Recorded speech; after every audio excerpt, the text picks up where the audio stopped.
আজকে কিন্তু একদম নতুন স্টাইলে ডিম পরোটা রেসিপি শেয়ার করব। এভাবে বানালে প্রত্যেকটা পরোটাই এইরকম ফুলবে আর খেতেও দারুণ টেস্ট হবে। আর মাখা বেলার কোনো ঝামেলা ছাড়াই তৈরি করতে পারবেন, একদম কিন্তু সংক্ষেপে হয়ে যাবে, খেতেও দারুণ টেস্ট হবে। তো এই পরোটা বানানোর জন্য একটা বোলের মধ্যে 1 কাপ ময়দা নিলাম, 1 কাপই জল দিয়ে দিলাম। তারপর খুব ভালো করে ময়দাটাকে গুলে নিচ্ছি। তবে 1 কাপ জলে হবে না, আরও জলের কিন্তু প্রয়োজন আছে। সেই জন্য আমি আরও হাফ কাপ জল দিয়ে দিচ্ছি। টোটাল 1 কাপ ময়দার জন্য 1.5 কাপ জল দিয়ে খুব ভালো করে ফেটিয়ে নিচ্ছি।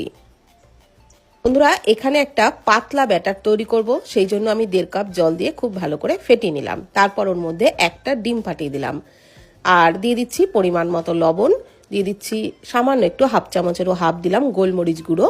আর তারপর সমস্ত কিছু খুব ভালো করে ফেটিয়ে নিচ্ছি। তো ডিম দেওয়ার পর ব্যাটারটা কিন্তু আরও একটু পাতলা হয়ে যাবে, তবে অতিরিক্ত জলের মতো পাতলা করা যাবে না, ঠিক এই রকম ঘনত্বের ব্যাটারটা তৈরি করতে হবে। পরোটার জন্য ব্যাটার রেডি হয়ে গেল। এখন আরেকটি বোলের মধ্যে 2টো ডিম ফাটিয়ে নিচ্ছি। ওর মধ্যে দিয়ে দিচ্ছি একটা মিডিয়াম সাইজের পেঁয়াজ কুচি, একদম মিহি করেই কেটে নিয়েছিলাম। দিয়ে দিচ্ছি 2-3টে কাঁচা লঙ্কা কুচি, আপনারা যতটা ঝাল খাবেন দিয়ে দেবেন।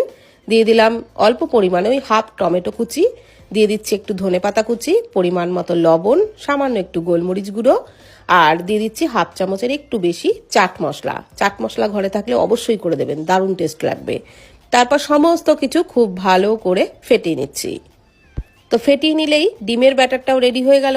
এখন কিন্তু একটা স্যালাডের মিশ্রণ তৈরি করে নিচ্ছি। তার জন্য আরেকটি পাত্রের মধ্যে শসা কুচি, গাজর কুচি, পেঁয়াজ কুচি, এগুলো আপনারা যতটা পরিমাণে তৈরি করবেন পরোটা সেই বুঝেই আন্দাজ করে নিয়ে নেবেন।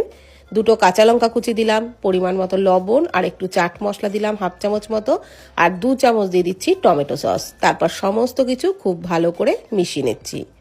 তো এইভাবে স্যালাড দিয়ে ডিম পরোটা বানালে তাহলে খেতে কিন্তু আরও বেশি টেস্ট লাগবে।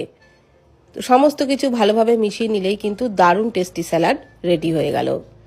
এইবার পরোটাগুলো বানিয়ে নেব। তার জন্য ফ্রাইং প্যান খুব ভালো করে গরম করে নিয়েছি। সামান্য ওই 2 ফোঁটা মতো তেল দিলাম, তেল দিয়ে কিন্তু টিস্যু দিয়ে পুরোপুরি তেলটাকে মুছে নিলাম। আর আজকের ডিম পরোটা কিন্তু বন্ধুরা একদম নামমাত্র তেলেই তৈরি করব। তো 1.5 হাতা মতো ব্যাটার দিয়ে দিলাম, আর ব্যাটারটা দেওয়ার সময় গ্যাসের ফ্লেম লোতে করে দিয়েছি। লোতে করে দিয়েই ব্যাটারটাকে চালিয়ে দিলাম। ওপরটা কয়েক সেকেন্ডের মধ্যেই দেখবেন ড্রাই হয়ে যাবে। তারপর উল্টে দিতে হবে। উল্টে দিয়ে অপর পাশে ডিমের গোলাটা দিয়ে দিচ্ছি। ওই 1 হাতা মতো দিয়ে দিলাম, আর দিয়ে এইভাবে একটু ছড়িয়ে দিচ্ছি। তারপর ঢাকনা চাপা দিয়ে মিডিয়াম ফ্লেমে ওই 1 মিনিট মতো রেখেছিলাম, তাতে কিন্তু ডিমটা সুন্দর সেট হয়ে গেছে। এইবার উল্টে দিচ্ছি। উল্টে দিয়ে চারি সাইড